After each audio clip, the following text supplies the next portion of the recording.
Hello and welcome. This is Alchemistexe, and this is the weekly update for August 12th. I am finally back home, which is nice.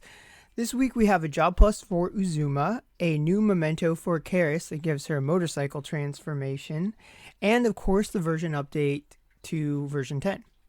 So the biggest thing of that update is the ability to run your farmable quests in batches. As you can see, all normal hard quests and EX hard quests are both available on here.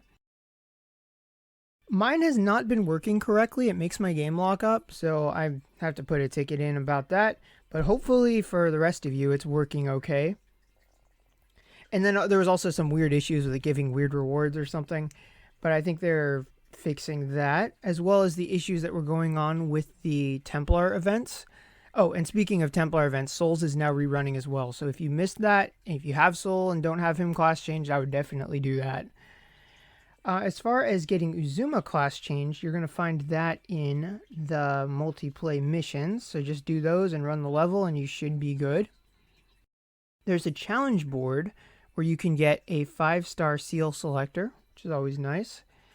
As far as single player events go, there's a free daily that is going to give you elemental shards and some other things. So definitely do this quest because it's always nice to get free shards. It's like sets of 10 and you can get multiple. Like I got 20 dark and 20 water today. There was the returns quest I haven't done yet, but gives you a bubble and more opportunity for mono element missions. And then that is it for the single player ones, although Consecrated Elements is rerunning.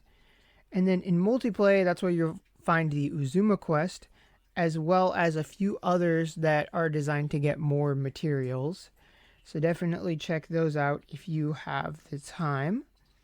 And then I wanted to point something out in the shop, because there's a very, very good box you can get for 5,000 gems, where it's going to include a 5-star memento selector, 4-star gear selector, 5-star unit selector, and 150 soul shard selector. So it's all normal pool stuff. But if there are any of these units, specifically the Templars and a few other normal pool units, like maybe you don't have Gerald or Ankh or something and you want to get them, although I would definitely prioritize the Templars, but I might be biased on that one. And then much more importantly is the memento selector, because there's a lot of really good normal pool mementos, whether that's Zahar's second or Judith's memento or any of the Templar mementos, especially the newer ones like Zen's or Veer's. Then it's a great opportunity to get some of that stuff. So if you had to prioritize gem-wise between spending it on summons this week or spending it on this box, I would definitely prioritize the box, unless you're all set on normal pool stuff. So yeah, that is about it for the content this week. Let's go ahead and take a look at the banners. Okay, so there are 2 free daily summons, one of which will guarantee you a 5-star unit, but not guaranteed to be good. And then the other is free limited, also Sprock shards. So that's kind of nice, especially since Zex is on there.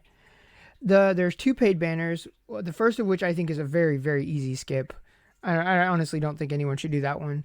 And then the one for also Sprock mementos, I think it depends on your situation. If you're a pretty decent spender and you don't have too many of these max limit broken, then it might be worth it. If you're like me and you have Narrows, Einses, and Souls already max limit break, then this is a very easy skip, because you don't want to, spend $30 and just get vision coins. There is a 3,000 gem gear banner that's a reroll. This one, I guess, if there's like some gear, a bunch of gacha gears that you really, really want, it's not a terrible deal. It's just I don't think that gacha gears are that valuable overall. Sometimes you get them on selectors anyway, like the selector I mentioned in the shop. So I think just unless you're a really weird special case, I think most people should pass on this. The Soul and Eins is a very easy skip. They're both great units, but Souls are in the shop right now, and then Eins can show up in the shop as well. Although I haven't seen him this week, but he is a potential Louise unit, so definitely transmuting them is better. But at least as far as 3 steps go, at least they're both really good. They didn't throw like a normal pool unit or a much less desirable unit in there. But still, it's kind of small potatoes. The narrow banner is back, so if you have a bunch of gems saved up and you want to get narrow, then this is how you get narrow. She's a pain to raise because you can almost like never encounter her shards, but if you've got the stomach for it, she is really, really good. And then you can get 50 shards of her for 4,000 gems in the secret shop. So that's kind of nice given how ridiculously scarce those things are. There is another very, very, very easy skip. There is an actually interesting memento banner. So there's a bunch of really good ones here. So if there are 6 of these that you would like to get, then, you know, maybe 1, 2 discount tickets or even going all the way to guarantee one of them could definitely be worth your while if you've got the gems for it. If you're saving for something like Nimble, then, you know, maybe just throw the discount tickets and pass, or just pass on it altogether. But not a bad banner by any stretch of the imagination.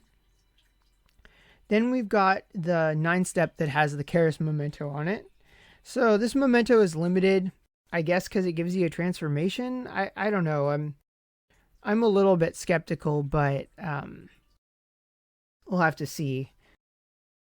But if you want that memento, then this is going to be the way to do it. Otherwise, I think it'd be better off. If you wanted either the Uzuma or the Nina Christmas one, I think trying to get it via this one would be the better option, just because I think the odds are going to be better that you would get it because of the limited pool. But, and then also as an added downside, they have like Chloe's memento on here, just diluting the pool. So definitely don't recommend that unless you're a die-hard Caris fan.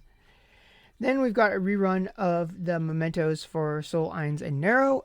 If you are lacking one or all of these and you would like to get them, especially like if you've been saving up for a Narrow rerun, then I would definitely recommend it, because Narrow is one of those units where not only do you want the memento, you want it max limit broken. And then as an added bonus, you could potentially get Eins or Souls as well. So if you're in that demographic, I definitely recommend it. Otherwise, it would be a skip. So yeah, that is it for the banners this week. I'm not going to summon. I'm just going to save and see what comes up, because I'm eagerly awaiting the next Genesis chapter. But for those of you who do summon, I hope you have good luck, and I will see you all next time.